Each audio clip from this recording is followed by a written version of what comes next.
Hello, everyone, and welcome to the Meet the Composers presentation at the 2020 Virtual Composers Conference. My name is Rohde, and I'm the Artistic Director of the conference. And today we are delighted to have our Fromm Foundation Composer Fellows join us to talk about themselves, their work, and perhaps a little bit about the new pieces they created this summer with their instrumentalist partners from the Contemporary Performance Institute. And I would like to take this opportunity to thank the Fromm Foundation for their support in making this summer possible. And we also have Peggy Kempmeyer, who's the director of the CPI, joining us. Beginning about 2 months ago, Peggy and I paired our Fromm Foundation Fellows with the CPI instrumentalists, and these collaborative teams then began to work together to create new works through a series of conversations and creative exchanges.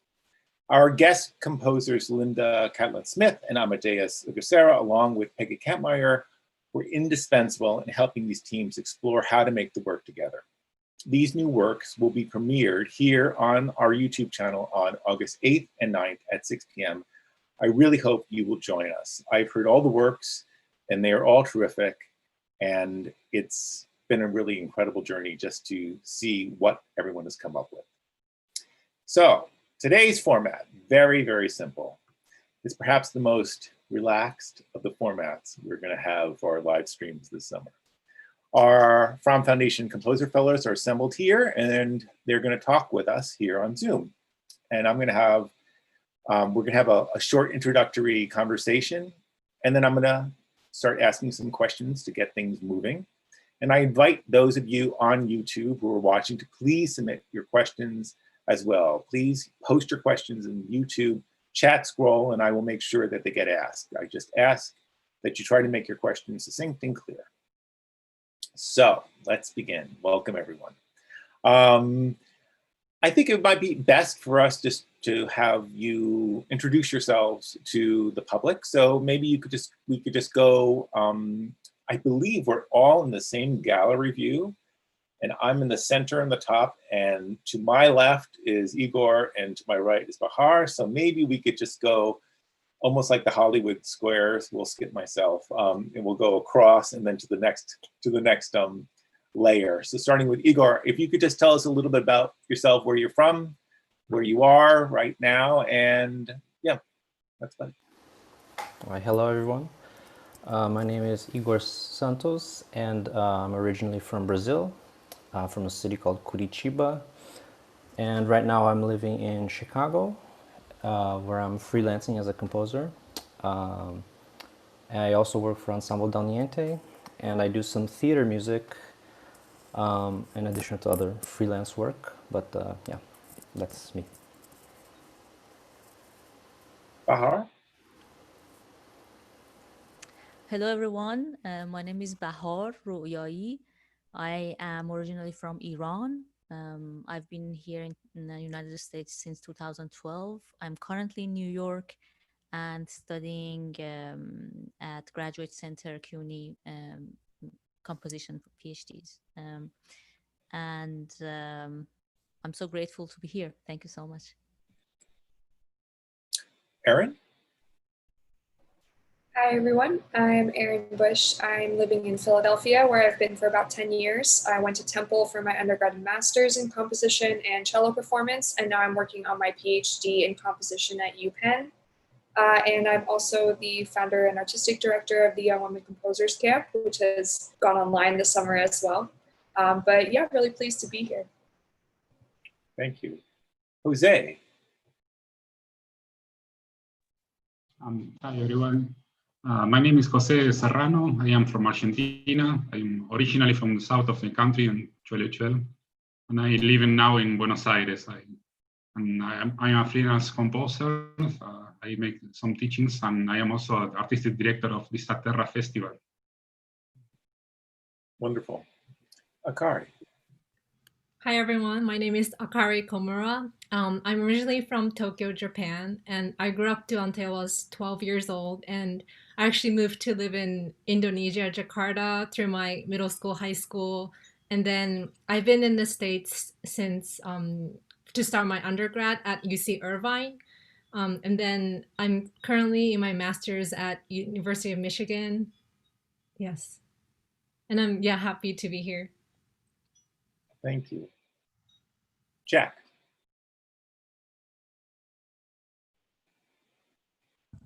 Hello, I'm Jack. I'm currently calling from Chicago, Illinois. If there weren't a pandemic going on, I would be in Vermont, where I'm studying at Dartmouth College for my master's degree.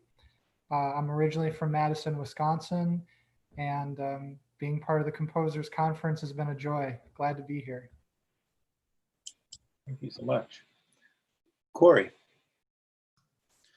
Hello, I'm coming to you from beautiful Denton, Texas, where I'm working on my PhD at the University of North Texas. I'm a composer, performer, improviser, sometimes director, sometimes conductor. Just trying to be a fun musician, and I'm really excited to be here. Thanks. Great, thanks so much. Wenxin. Hi everyone, my name is Wenxin Li. I'm originally from Chongqing, China, and I moved to the States 4 years ago. I did my master's at the University of Wisconsin-Madison, and I'm currently a PhD student at the University of Iowa. Thank you. Thank you. Sakari. Hi everyone, I'm Sakari Dixon Vanderveer, and I'm a composer and violist based in Southern California, which is where I grew up. I live in the greater Los Angeles area, if you will, and I studied at the University of Redlands, primarily with Dr. Anthony Suter, and since then I've been studying with Rena Esmail primarily. And in the past several years, I've been freelancing as a violist, and also I teach privately and in a local El Sistema program, orchestral strings. And also this year, I put together the Youth Can Compose Summer Workshop, which also is online this year. Great, thank you all. A lot of online commonalities. Yes, it's just the way things are right now. And I wanted to begin just by posing this question. So we knew that when we figured out we were not going to be able to meet this summer at Brandeis, it became clear, Peggy and I decided that it was going to become clear that we were going to have to do something that was going to be in some way stimulating and also really bringing together both the performers and the composers, and we decided to do these collaborative teams. And I was wondering if maybe you could just speak a little bit to how did you get started? Why don't you just give us a little bit of an idea of what were your first steps, aside from just meeting your instrumental counterparts? What got you going? And anyone can start off, that would be, or I can call. I could go first, if that's cool. Yeah, cool. First of all, I was pretty disappointed when, I'm sure everybody was, when this had to be put online instead of in person. But I think it goes without saying that this has been a pretty awesome change of plans, and I think that this has gone like amazingly well. I'm having a great time personally. But after that immediate reaction, when I got paired with Jack to work on my piece, I just approached it like I would with anybody else, just talking and sharing the kind of music that we both enjoy and the kind of work we like to do. And I think that fundamental beginning of like approaching each other as just friends who want to share music and share mutual interests was really beneficial and really exciting. And fortunately, Jack and I love so much of the same music that all of those first levels of introducing each other to our work was just gone. It was just like, oh, we both like the same things. We both like the same work. We both like the same composers. All the kind of like awkward first meeting conversations about sharing your work were kind of gone because we just clicked pretty quickly. So after that, it was just making music with my friend, which has been really great. Yeah, thank you. That's really that's really true. It's not uncommon for that first awkward interaction to actually exist, where, especially if you sort of have been assigned someone, and you don't know, it's like, oh yeah, I like food too. Well, join the human race. So that's interesting also that you're talking about just sort of this immediately, coming together and clicking on all the things you had in common and the same tastes. I was wondering if there was anybody else who had a similar or maybe a different type of experience with their first interaction, just how they got started with their counterpart. And I should mention that Kory wrote a piece for Jack, who is a pianist. I saw on YouTube, it's Jack Yarbrough is his last name. Thank you.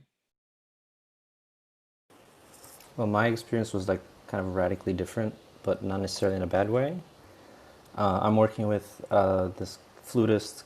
His name is Octavian Moldovian, and he's from Romania. And when we started having exchanges of what kind of music we like or kind of what kind of art we like, we kind of like didn't click at all. And it was always very friendly, And then I think it took like maybe 2 or 3 meetings for us to kind of just talk about flute, to try out stuff until we ran into the same thing. And but a lot of our conversations at first were just like finding commonalities in weird things. I mean, the first thing that broke the ice was actually he looked at these prints that I have on my wall. They're like Ellsworth Kelly, just stuff that I printed on my own. And he's like, "Oh, I'm from Romania. That's like the Romanian flag colors." And we had a laugh. And then like after that, we just kind of started talking a little bit more about like personal stuff and music outside of maybe contemporary classical music and stuff like that. And at some point, we got into the subject of pop music and hip hop, and he pulled out this book on beatboxing flute techniques that he's been kind of like working on the side.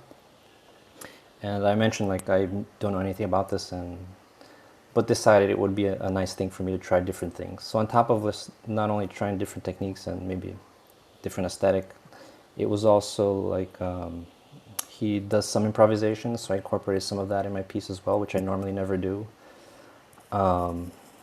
He titled my piece, which he just had a suggestion for a title. I didn't have a title. I was like, please, like go for it. So there was a lot. I was much more welcoming of. I should say, I guess I did the collaborative process a little bit more collaboratively than I normally would. When a composer usually says they collaborate and they take most of the decisions, I decided it wasn't for me to take most of the decisions in this case, and that was kind of a really nice change. Thank you. Somebody else? Does somebody else have an initial experience to share? Maybe. I can go ahead and share.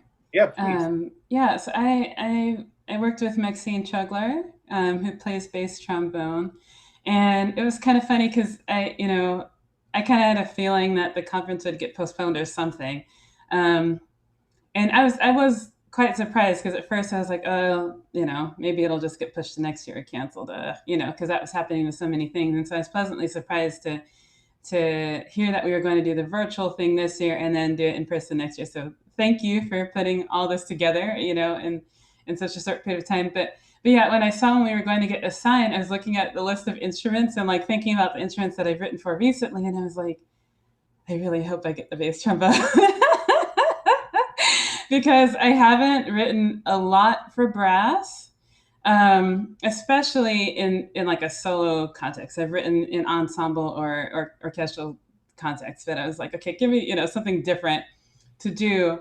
And when we first like met up and started sharing things, I usually like to hear like, what performers like to perform and the things that they're drawn to and whatnot. And so she sent me like a long email of like pieces she's played and recordings of those pieces, which is really helpful. And other pieces that she likes. And there are certain, quite a few pieces too that kind of, it was interesting. Some of like her favorites out of that list kind of clicked with me too. And I guess working with her is sort of similar to some of my other collaborations, just in the sense of like, I often will start with, like, I don't have a particular, narrative or anything for the piece in mind to begin with, but I like to kind of see like the personality, if you will, of the performer and see how I can kind of incorporate that into the piece. So like in my piece, there's a lot of like multiphonics and things like that. And those are some things that she's like, oh, I've done these before. I really love them. I don't get to do them that often. So it's a fun challenge for me to find like how like the performer's voice, if you will, kind of fits in with my own artistic voice. So yeah, it's definitely been a great experience for me. Great, thank you very much.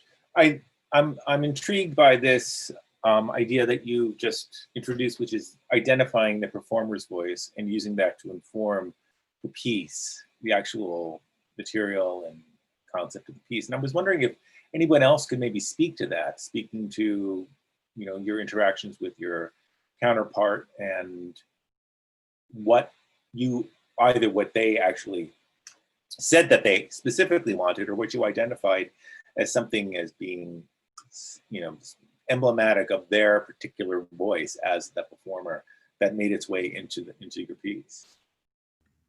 Yeah, I can. Oh, sorry. No, please. Okay. Akari, go, and then José. Okay, I'll go.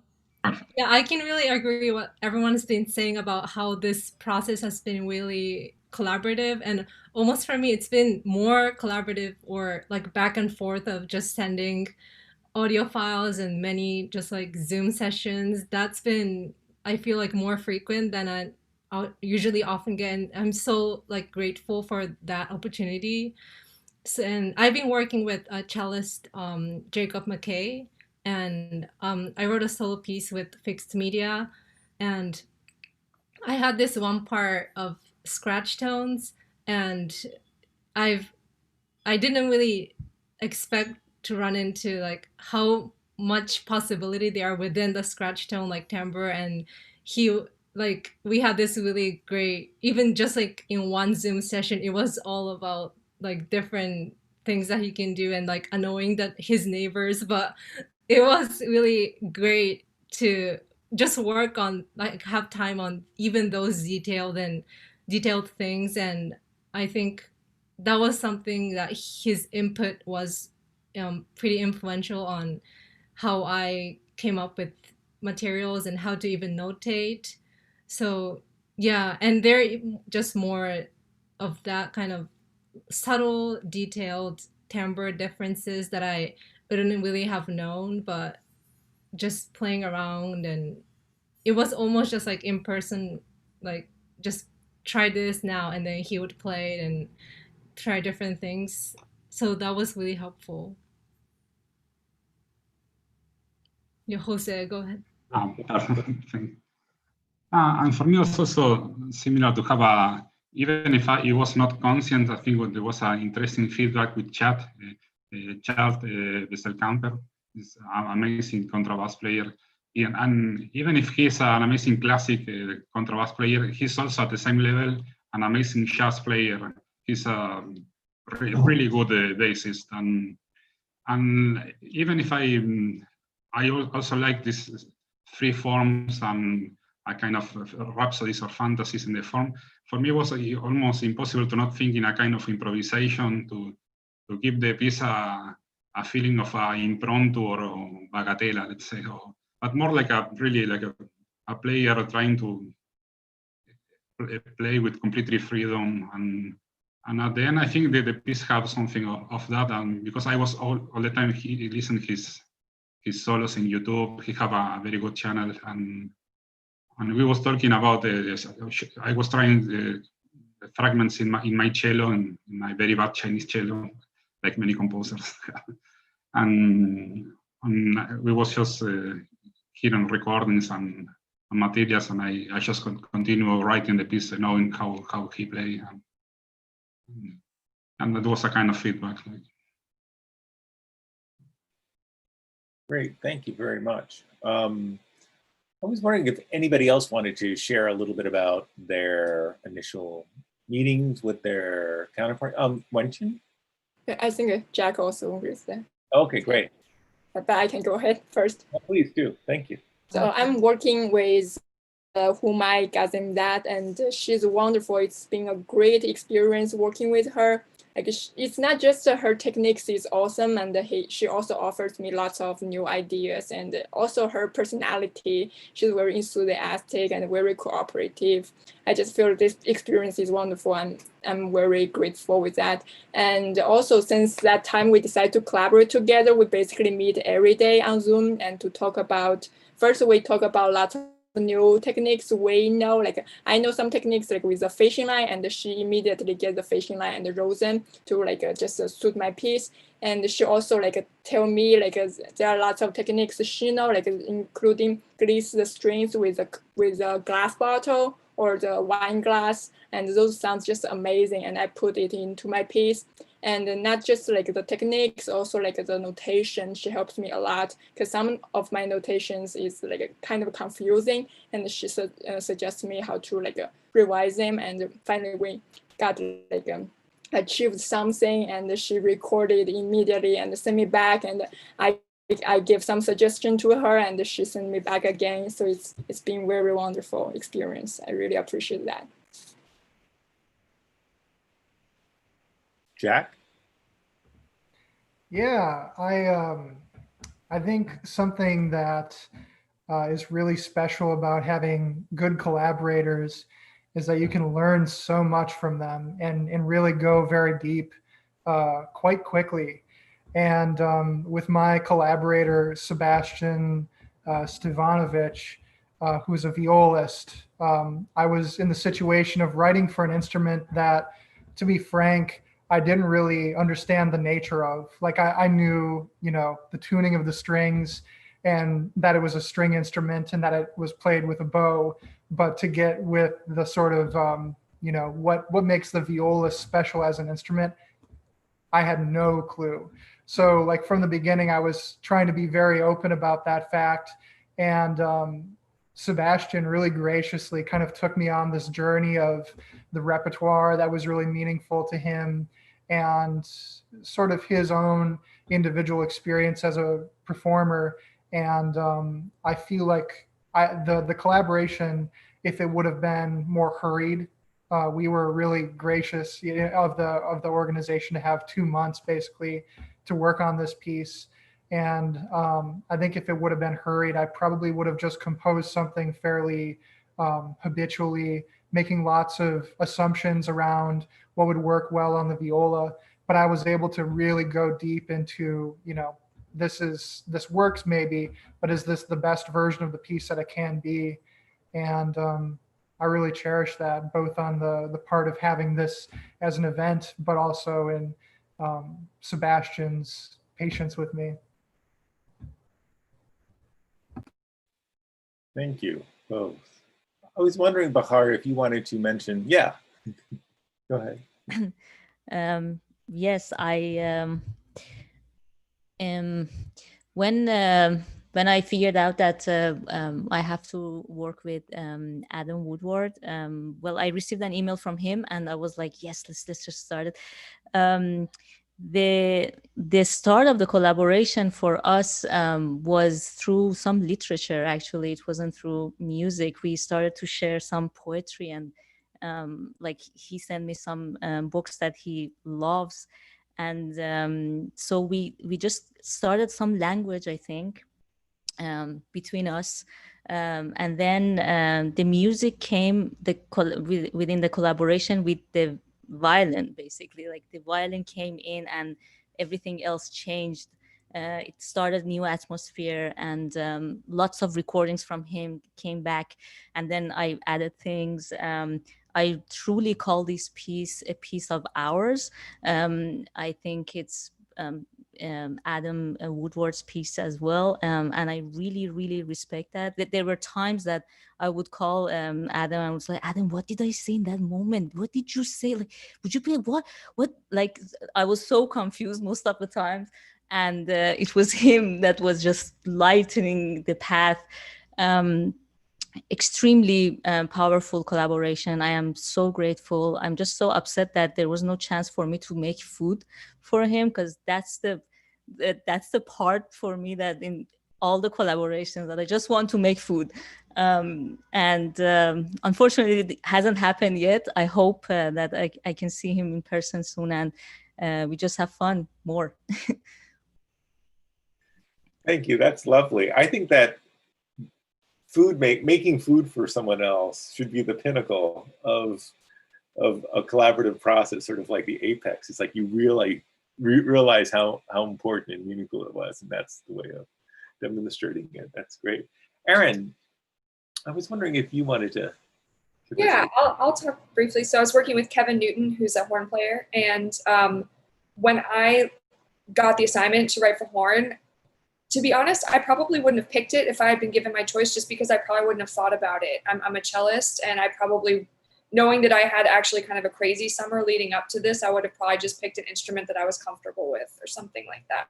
So I'm actually really glad that I got the horn, because I spent a lot of time researching it, and it's such a cool instrument. And Kevin was really down to do anything. We have like all these different like percussive techniques, and like horn chords and like all of these really, really beautiful effects. So I'm grateful I got to explore them. But kind of in a reverse, but still positive situation to Jack, both Kevin and I had really crazy Julys. And just the way it worked out, it was a kind of crunch to the end for this piece, which actually was beneficial, because I'm really a planner. And so I like to like sit with a piece for a while, and I have it done before the deadline, so I have time to revise it. And I couldn't really do that in this case, which was, I think, good for me, because I just had to kind of roll with my instincts. And good for Kevin too, because I mean, also props to Kevin. I wrote a horn quartet, not just a horn solo piece. So he had 4 parts to record. So I'm really grateful that he was game to do that. And I'm really happy with how it turned out. That's fantastic. Thank you so much. I was wondering do you feel like, this is for you, Erin, I was wondering do you feel that just the nature of the circumstances, having this ridiculously busy summer for you, and then just having to do it at the last minute and not being able to work in the typical manner that you're used to, do you think that that's one of those, is this the first time that that's happened? I guess that's my first question. Is this the first time that's happened for you? And the second question is, how you've already said that you're really happy with how the piece has turned out, but I'm wondering what specifically about having to just do it that would you take away as a meaningful and sort of important lesson? I hate the word lesson, right? But lesson moving forward. So this was the first time I think I had to write it in this way, where I was like running a festival and also taking care of my partner, who is still on crutches, and like moving house, and it's during a pandemic, like all of those things, definitely the first time. But I've of course I've written pieces during like a time crunch before, but I think just like all of the elements kind of coming together, it was the first time I've had to balance creative work on all of that. And I think what I learned is I can do it, which is cool. I think I learned that I have pretty good instincts, and I can rely on them when I have to. And I don't have to go back and make sure it was right. I can just be like, I think this is pretty good, I'm going to move on. And that was a good lesson for me. Thank you. That's really helpful. I was wondering if anybody else wanted or would be willing to just sort of share something that they discovered or uncovered during this collaborative process that they sort of feel they can bring forward into the work that they are going to be doing moving forward. Yeah.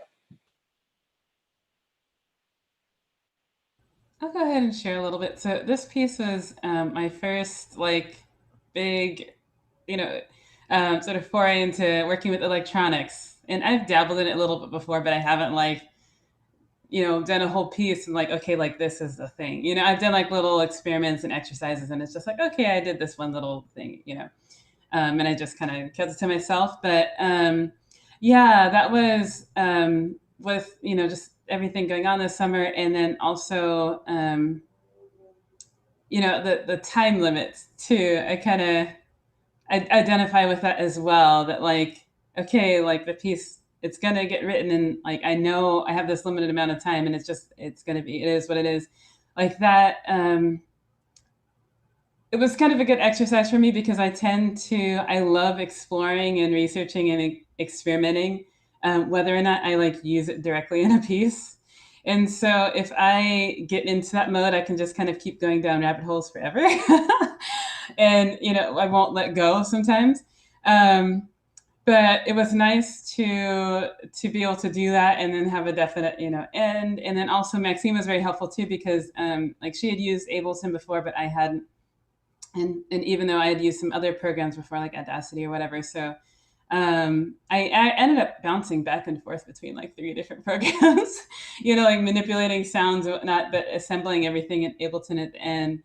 And the other thing I realized, especially since I haven't done anything this extensive with electronics, is for me, how I was telling Maxine towards the end of it, it's like I feel like I'm writing like an orchestra piece, with the sense of like working out all the kinks orchestrationally, or even just like at the very end when I was trying to clean up some of the samples and whatnot, or just kind of like mixing everything at the end. I was telling Maxine, I was like, I kind of feel like I'm almost in that mode of like putting together like orchestra parts. Like it has that same kind of like get it done, very efficient sort of. I don't know. So that was something new that I learned, even though it's like a completely different medium. So. Thank you. Anybody else? Something they feel like they uncovered that they're bringing forward? I kind of feel the opposite way with Sakari. I feel 10 minutes, the time limit is actually very long. Actually, this piece is the longest piece I wrote so far. And I really admire people who include electronics, or like Erin like has 4 voices or horn in your piece. I just feel like I don't really have that much time and it's really tight. But I first actually planned to write a 6 minutes piece for Humai, and later on we just keep adding things, and I have lessons with Kurt, Linda, Amadeus, and Peggy, and they also just something about timing, and I just stretch it very long. And I don't feel I'm like fudging things. I just feel they should be there. And now I think the timing, the pacing is much better, and I really appreciate like everybody's help.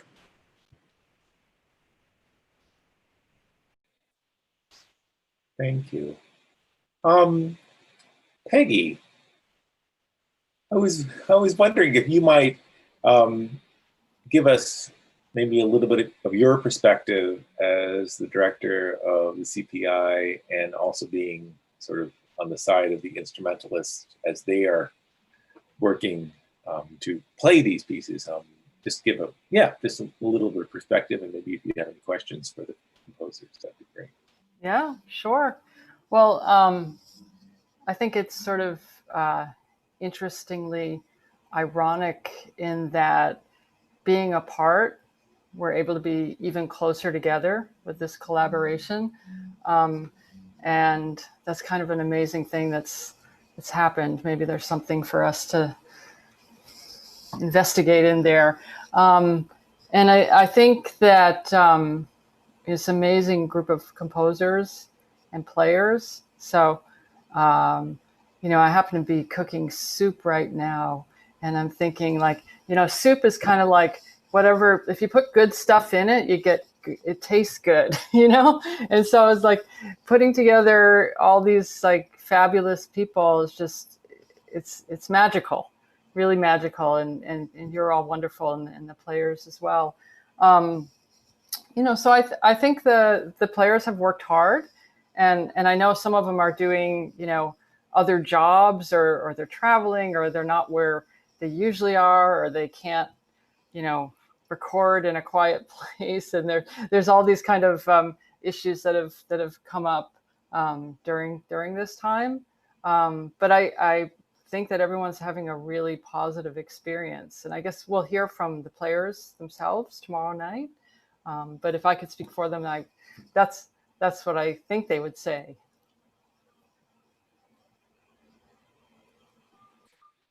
Thanks. Can I ask a question? Yes, please. How did the pairings happen? Like, who chose the pairing? It's called a lottery system. No, it's not. So the way it did work was I had asked, because Peggy knew all the performers and I knew all the composers. And so I said to Peggy, would you be willing to listen to all the composers and put together what you think might be basically an initial list of pairings? And I believe, Peggy, you since you knew a number of these performers outside of the conference as well, you already had a sort of a sense of what they had already done and where they were in their studies with new music. And I was wondering if maybe that factored into your decision making. Yeah. Well, I knew some of them. I didn't know the majority, but of course I had listened to their audition materials and such, and I listened to even more than that. You know, you can sort of listen on YouTube or whatever. So I felt like I knew everybody, and likewise, when Kurt sent me all of your materials, all the composers, I spent a long time listening and looking at your repertoire lists. And I actually looked pretty closely at what instruments you've written for a lot and tried to go somewhere else. So I hope that was good. The secret is out. The secret's out. Yeah, I don't know how much of the sausage making we're supposed to talk about, but that seemed to be an interesting thing to do. Then I just tried to use that sort of, I don't know, musical matchmaking, just, you know, listening to your music and knowing how the particular players played, and the ones that I knew, knowing their personalities, and tried to just, you know, do a little magic that way. That's kind of how it happened. And yeah. And then Peggy sent me the list. By that time, I had listened to all the performers, and I thought, oh, this seems like a really good list. So did you want something more? I don't know what else we could tell you, Igor. Oh, that's perfect. Yeah, to be honest, like when I saw that I had to write a flute solo, you know, I kind of had like this inner complaint because I've never done it kind of on purpose. And but it was kind of nice. It was really nice, actually. It was. Well, we knew about the inner complaint. I forgot to tell you that was something else we knew. Well, I guess I did know Igor personally before this summer, so I knew something. You know, I had played Igor's music last summer, and so I just had a sense of your music and of Octavian as a player, and I thought that might be a good pair. But yeah, I think that is spot on, especially after having heard the new piece. Yeah, for sure. Yeah. I was wondering if maybe any of you would be willing to give us a little bit of a glimpse regarding your interactions with Linda and Amadeus when they worked with you on the pieces. So whoever would like to start, just jump right in. But I just want to maybe hear what they had to say and what you had to say and what your takeaway was.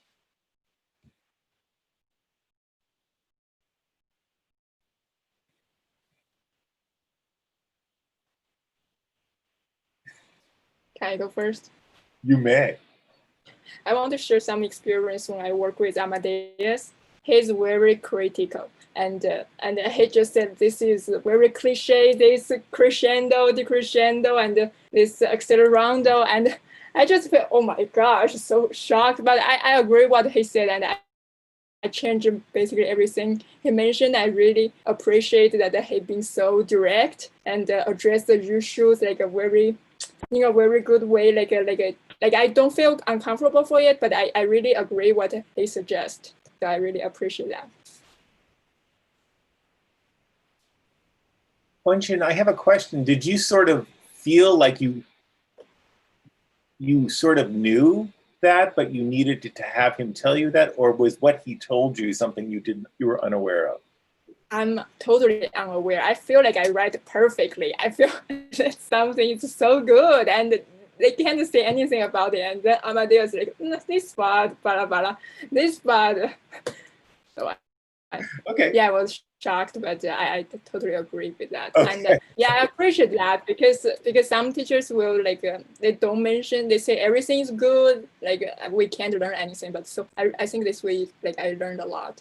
That's great. I mean, being critical is actually a really difficult thing to do, because especially when you don't know somebody, you haven't really formed a long-term relationship, and being critical is really, it's a tightrope,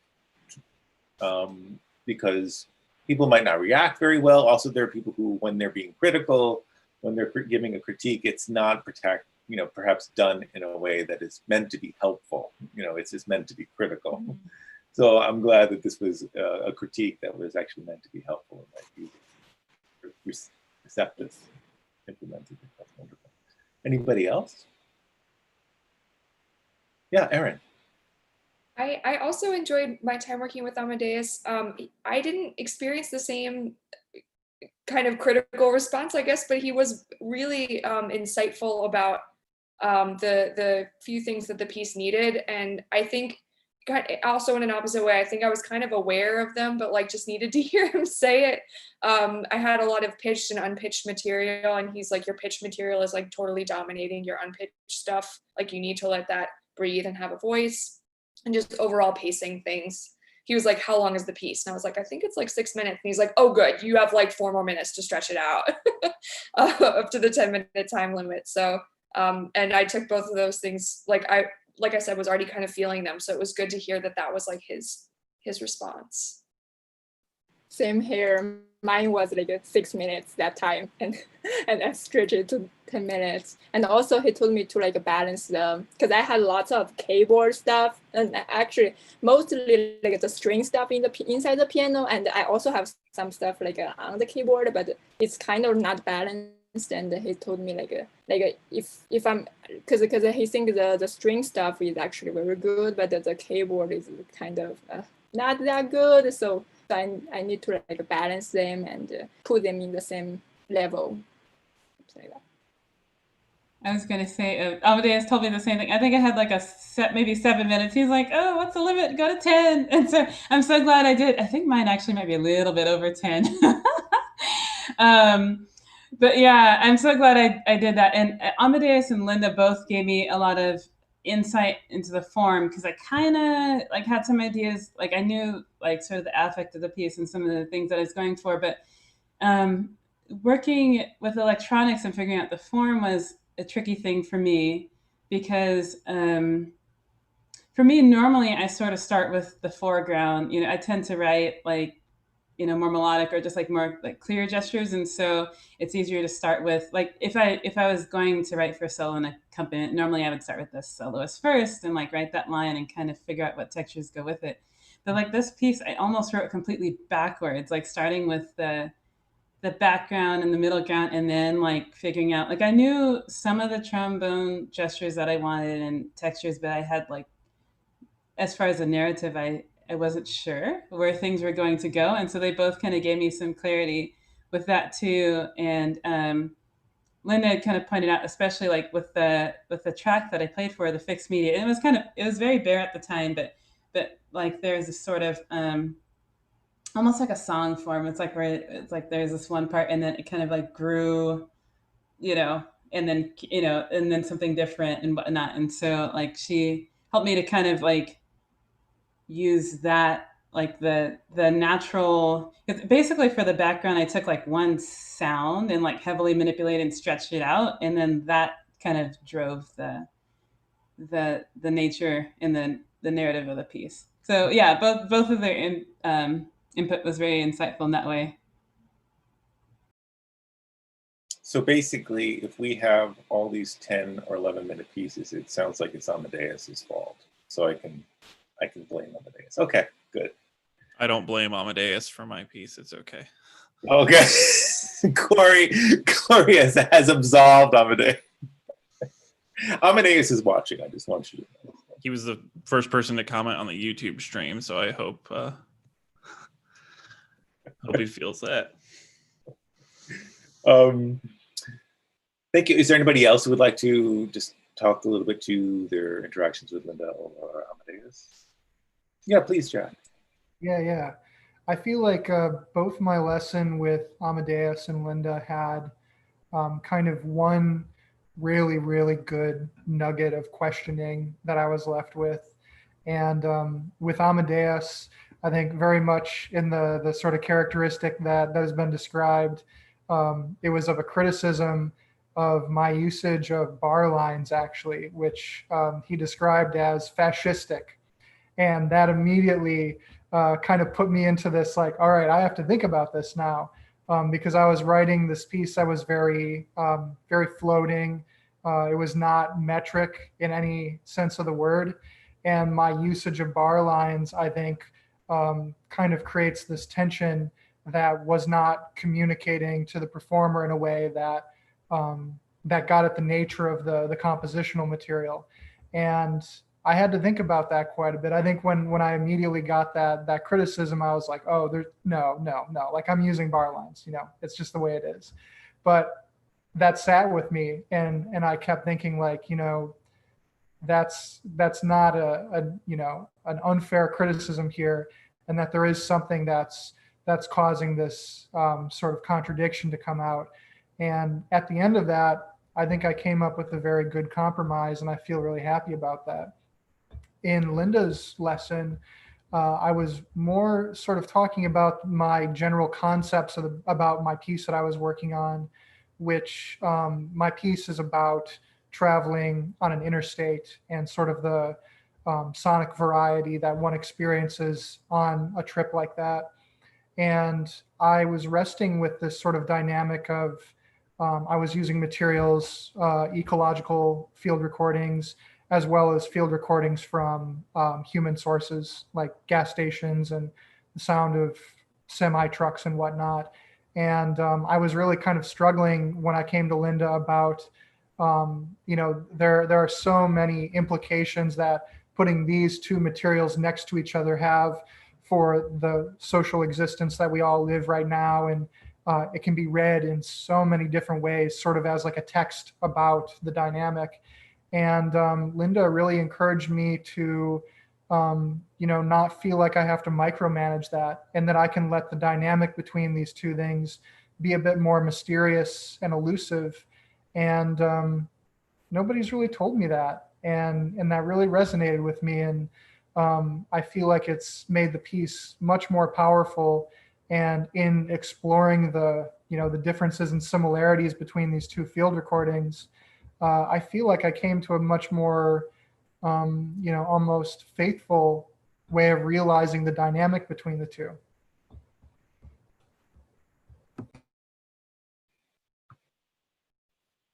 Wonderful, thank you. Did anybody else want to share before I move on?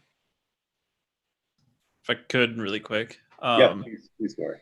When I had my lessons with Amadeus and Linda, and I think you, Kurt, actually, my piece was pretty much finished. I was doing some final touches to the piece. So we spent a lot of time talking about this larger scale picture, and individually, like between the people that were there, talking about like how we read the text that a piece is, and how, like, what is the experience, or like what is this music that we're experiencing in kind of a broader sort of kind of big picture sort of way, about like not just the particulars of notation or moment to moments in the score, but about like the whole thing and how you experience it and what it means and how you can read it and interpret it in different ways, which I think is always beneficial to hear from different people, especially artists you really respect and people who are thinking about music in ways that you might not be.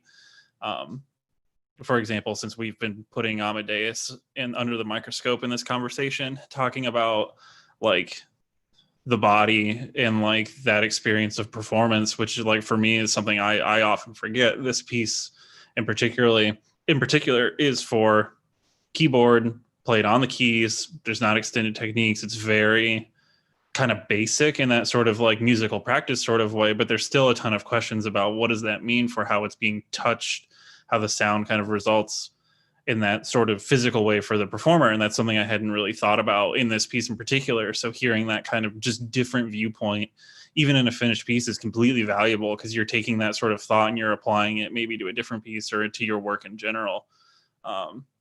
And like for Amadeus and Linda both, just like reading my work, my text in like their own lens is really enlightening for like what I might do in the future. There's a lot to learn from just having somebody else pick apart your piece in general. Most definitely, yes. So I wanted to see if there was, so just to let everybody know, the performances of Denise New Works are going to be August 8th and 9th at 6 o'clock. We're going to have 5 new works on the 8th and 5 new works on the 9th. And something that we're doing prior to each piece being performed is there's a short program notes video that is basically before each piece. Instead of having written material, we have the video program notes. But I was also thinking that this might be an opportunity for anyone here, perhaps talking about what they feel this particular piece is, what they sort of brought to this piece in a way that well, not even in a way, what did they bring to this piece that's specific to this piece? What should we expect from your piece? I'm not asking you to describe the piece or tell people what it's about, because we've talked a lot about the aboutness of music these past week. But I'm just wondering if there's anything in particular that you might want to just talk to about your piece that might be missing from the video, or just would be interesting information for someone to think about when listening to your new work.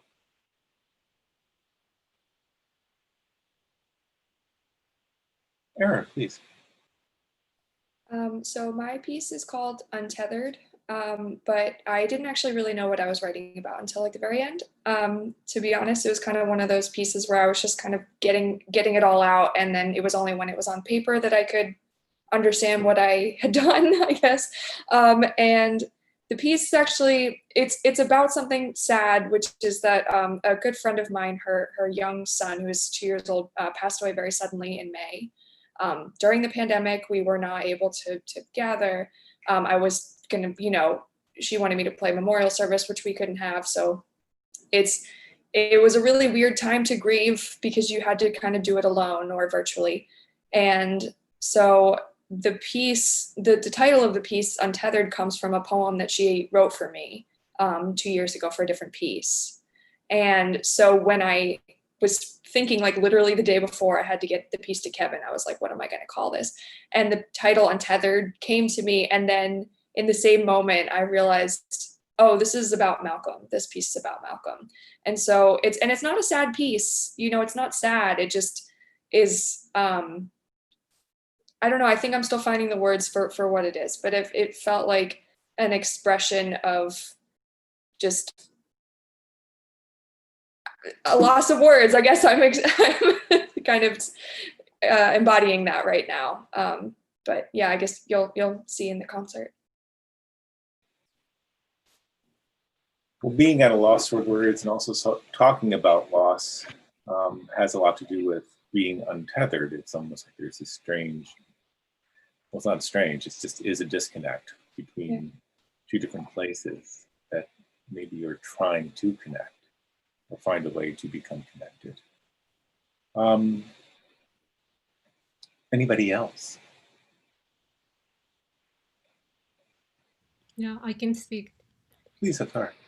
So my piece kind of revolves around the idea of time and history and like memory, and especially through this time, for me, I've been experiencing a lot of moments where I'm like thinking about the past and like, oh, I would have been doing this and I was doing this at this time last year. And like, I feel like a lot of people have been going over like, now that we're in this like slowed time, it feels like that too, like time feels like it slowed down, but that too is like the subjective like experience that we all have, this perception of time. And kind of that idea and layers of history and keep on tracing back, and also like remembering and misremembering of the past. That's kind of the concept that I'm exploring and through the sonical experience. So you will hear kind of the cello and the electronics part. Those two are kind of symbols of the time elements that I'm exploring in the piece, and the title is called Elapsed. So yeah, just this concept of tracing back, and the idea of without the past, it can't be the present, and that is being kind of expressed in the sonical ideas. Yeah. You also have a visual feature in your piece, which sort of mirrors the musical shape that you described. And the piece itself is a strange type of circle or ellipse, where it begins where it ends, but I'm not going to give too much away, but I'm just going to say that it begins where it ends and it ends where it begins. And it sort of has this forever quality built into it. So maybe some of you wouldn't mind talking about, for those of you who have a visual component, who else has a visual? I'm trying to think who else. Is it maybe just you, Akari? I think it might be. Oh, Stephen does, and Stephen's asleep in Australia. I knew there was somebody else. I'm sitting here going, I'm sure there is another work that has that. Anyway, sorry. So maybe we can just communicate with Stephen in his sleep world and have him get back to us on that. Anybody else regarding their new work? Well, Go ahead, José. No, just to say something that I think I mentioned on the video, but it's something that is different from other pieces. That is, in other pieces, I'm more focused on texture and how to change from one texture to another, like heterophonies to paraphonies to chorals and in this piece is more melodical. Melody is like a main focus. It's still with the small shadows all the time and small heterophonies, but at the end it's like a very large monody and maybe a little more. This piece is not so chiaroscuro or dark like the other. Is more lightly. Maybe because the idea of work with this homage to Valgurus Notker, this composer of Gregorian chant, maybe influenced me a little, but I have something to mention that maybe I should make more emphasis in the video. Okay, great. Bahar?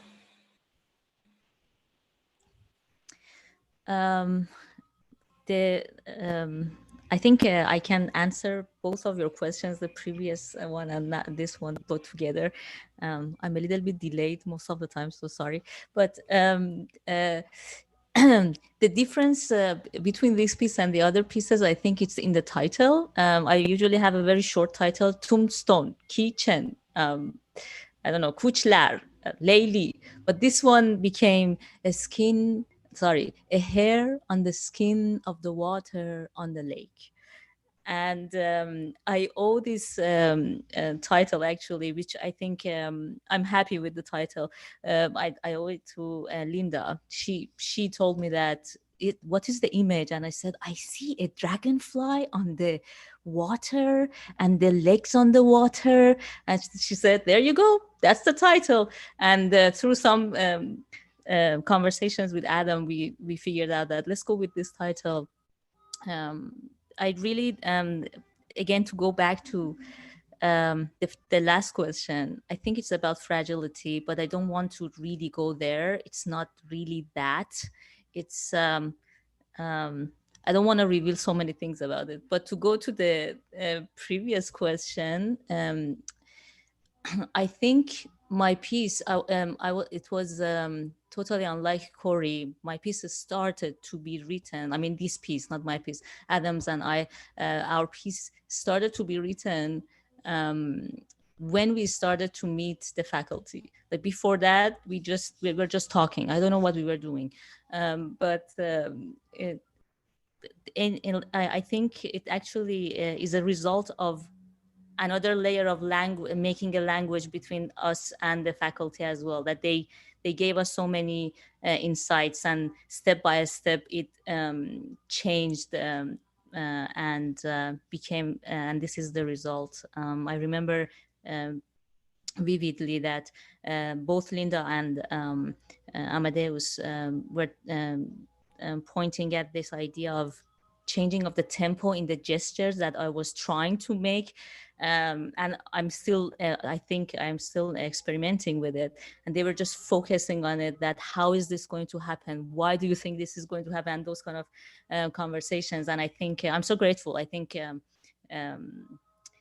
the other layer of the language that we've started, that was extremely valuable. And I think it's like Kory, it will remain in my mind.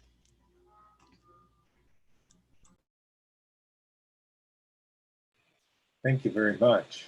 We have a couple of questions from the YouTube chat, which I would like to read.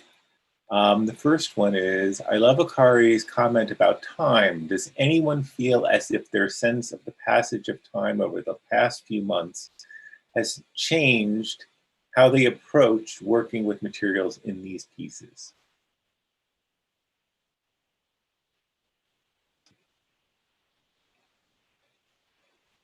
Interesting.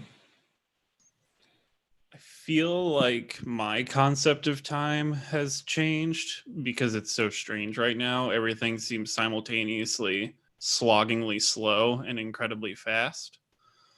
As far as within the individual piece, I'm not really sure. I feel like I'm a little more in control of the time parameters with the piece, but it's kind of hard to say. I think I've lived with it a little bit longer in that sort of way, just because part of my experience with, pandemic quarantining is trying to find ways for my, I don't want to say like mental stimuli, but just being active in some sort of way, either mentally, physically, working, whatever. So this piece, I guess I did finish writing it pretty quickly, but I went over it and I listened to it so many times. I probably have my piece memorized at this point, just because sitting down, listening to it again, dialing in the space, dialing in the time, finding all these little parameters the way I like them to be, and then talking with people on lessons about it, talking with Jack about it in practice.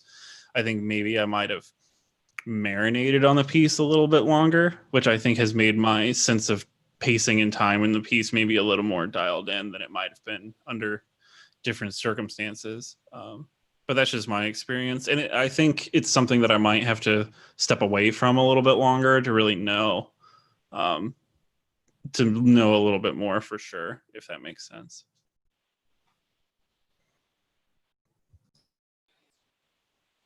Anybody else?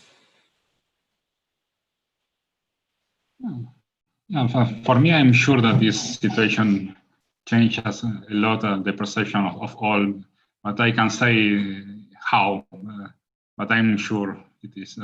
Maybe with the time we can come back and see details, but the piece is speaking about different things. It's different of other pieces, and by sure is maybe some connected with this particular connection, but I can recognize how.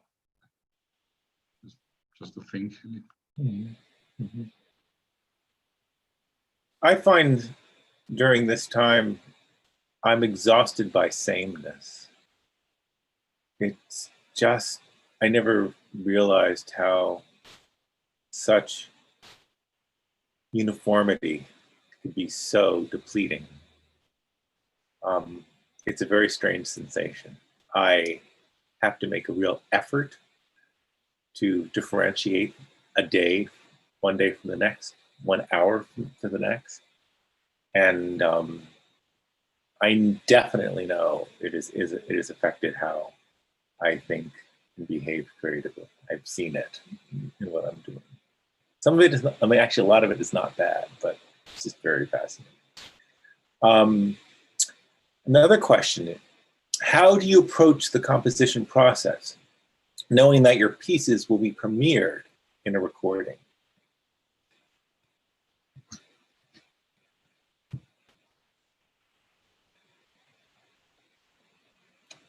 So I can yes, speak to that briefly, just because I wrote a horn quartet for one person, so that would not have been really possible to do live, or it would have involved different logistics. So it totally changed the fact that we could multi-track recordings, made it possible to, like, that was what I had in mind, I guess. And also, like, very quiet things, I think I knew that they could come across in a recording. So I wasn't afraid of doing them. Whereas if I was writing them for a live ensemble, if you're sitting in the back of a hall, you might not hear those things. So I felt like I was able to explore micro worlds a little easier. Yeah. Please.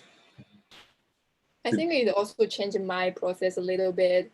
Like Linda today mentioned in our group meetings, she said like the space can also be kind of texture. So I'm thinking like every time we compose, we're actually also thinking about the place we're gonna perform it. And for the recording, the piano piece, actually, I think most of techniques can be performed in the live performance, but the sound volume will be totally different. Because like I use a lot of like the wine glass glaze, the strings you might not hear in a real concert hall, but in the recording we hear it perfect. You can hear every detail. So I think it's very wonderful to have the recording because we can hear all the details there.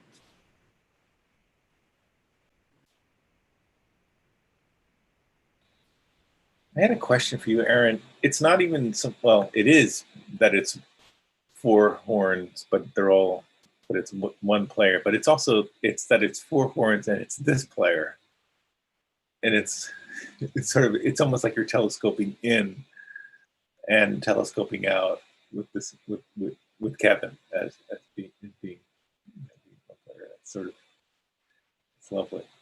Anybody else about with this, knowing that the approach, how possibly the approach to the composition process would affect knowing that the piece is going to be premiered in a recording and online, not just in a recording, but online. Yeah. Sorry. Oh, I'm sorry. Really quick. Me? Okay. Yeah, go ahead. Well, my piece was originally going to be a solo piano piece, but now it's a piece for the Fender Rhodes, which I don't think we would have done before, and I think that's pretty cool. So that kind of changed the plan a little bit, but I think it changed it for the better because it sounds awesome. Yeah. Sakari? Yeah, for this piece, I like the techniques we were using. I wasn't super concerned about how they would come across. I've had that sort of thing happen before with writing for a piece that was going to be prepared online and over Zoom and whatnot. But one thing that I did think about, especially like in this piece, there's like sections of the piece where like there's some of the samples in the track are actually like samples of breaths. And it's actually fun. Like Maxine and I, we worked a lot back and forth, like sending recordings and whatnot. And so all the trombone samples and whatnot are of her playing. But there's a point where I was like grabbing the playing like samples, and I was like, I actually want to like put like her breathing in there too. And so there's some of that in the track, but there's also portions where she's breathing as well. I'm not sure how that would come across in the live performance as well. I mean, like she's breathing through the instrument, maybe, it might work, but it has made me think about like for future pieces, like, oh, it could be interesting, like even if it's not necessarily like an electroacoustic piece, it could be interesting to play around with like miking instruments that maybe wouldn't normally be mic'd, in a classical concert setting. So well, that makes a lot of sense. Yeah, and for me, one of the reasons I also wanted to use electronics was that I see many concerts in streaming this month, and it's a little shocking for me to hear the acoustic of a room like a bedroom, or extremely dry, and also see the image and hear this dryness is very hard. And I decided to apply all the reverbs that I want, and I can choose in each section of the piece different chimers and reverbs and make transitions. Also to cut at short apply a reverb, cut the dry channel, and put the resonance alone in another moment of the piece. And to play a lot with the resonance, like if it was a programmable church, and because I really don't wanted to hear this dry bedroom. But just to think, yeah, that's more or less a decision that I took with this situation. Great. Well, thank you. Peggy, did you have anything to add before we close up? Well, maybe because I recorded a piece by Linda and a piece by Amadeus that will also be on the concerts. And both of them, for the most part, the pieces are very quiet. And it occurred to me along the way, because this is a recording, this is online, I will have no control over the volume because people can listen to it loudly. And that was sort of an interesting thing, because I could play it a certain way and record it, but it's a little bit like, you know, a CD. You can play it anyway, but as a performer, when you're in a hall, you have much more agency in that aspect. So that was a sort of stunning realization for me. So I will kind of see how it comes out. Yeah. That's Thanks. Well, I want to thank you all for being here and taking the time to just have this casual, relaxing, informal time together and talk about who you are and the upcoming new works. Some reminders about upcoming concerts, composer conference events. Tomorrow, Friday, August 7th at 1 p.m. Amadeus Regasera is going to be giving a presentation on his work and his creativity, his creative life. It'll be a live stream here on YouTube.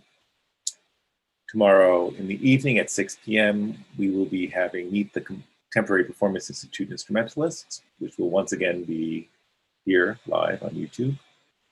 And the final two events are our gala concerts, which are Saturday, August 8th at 6 o'clock, and Sunday, August 9th at 6 o'clock. And each concert will feature 5 works by the Fromm Fellows, played by 5 of the CPI instrumentalists, plus Margaret, Peggy playing a work by Linda on the first concert and a work by Amadeus on the second concert. So I hope you will all join us. And thank you again for doing this. And I think that's about it. Good night.